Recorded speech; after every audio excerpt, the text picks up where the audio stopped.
Assalamualaikum warahmatullahi wabarakatuh. Selamat pagi anak-anak. Alhamdulillah cuacanya pada pagi hari ini sangat cerah. Bagaimana kabar kalian hari ini? Semua sehat-sehat kan? Alhamdulillah, syukurlah. Sebelum kita mulai pelajaran pada pagi hari ini, mari kita berdoa bersama-sama terlebih dahulu dengan agama dan kepercayaan masing-masing. Berdoa dimulai. Amin. Berdoa selesai. Anak-anak, siapa hari ini yang sudah siap belajar? Bagus, semangat sekali ya hari ini. Hari ini kita akan belajar bahasa Indonesia dengan materi yang sangat seru.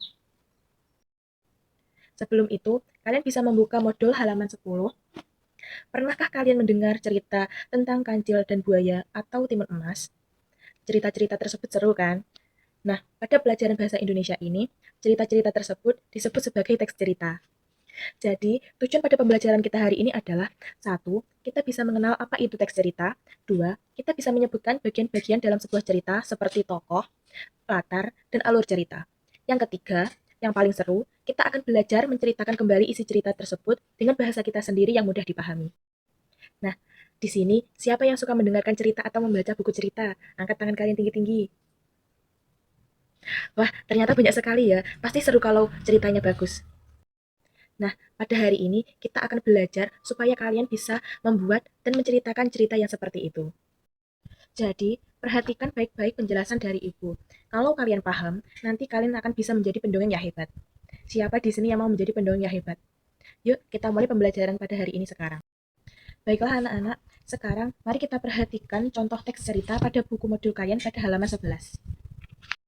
Silahkan kalian baca terlebih dahulu. Jika kalian sudah membaca, Ibu akan menjelaskan tokoh, alur, dan latar cerita. Tokoh adalah pelaku dalam cerita yang memiliki karakter atau watak tertentu. Tokoh bukan hanya terlibat dalam peristiwa, tetapi merupakan pribadi yang utuh dalam mempengaruhi jalannya cerita.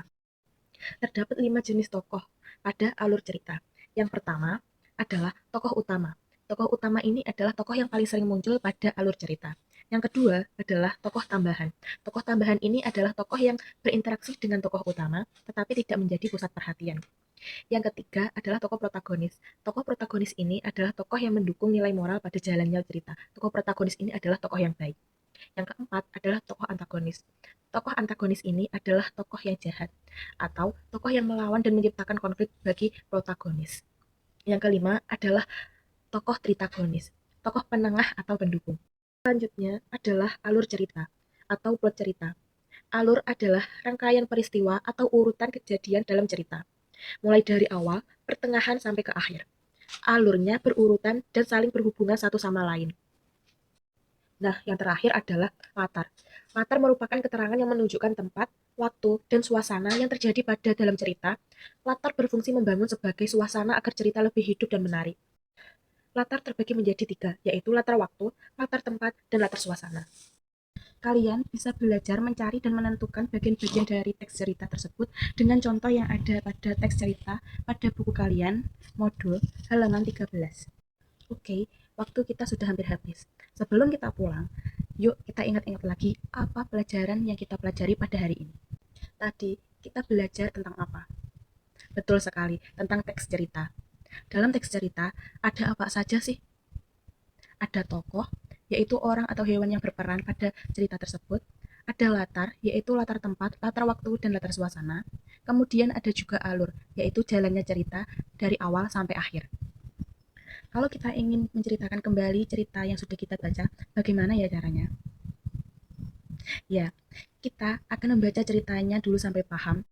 Lalu, kita bisa menceritakan kembali dengan kata-kata kita sendiri. Jangan lupa urutannya ya, sampai awal hingga akhir. Jangan terbalik. Wah, hebat sekali anak-anak pada hari ini.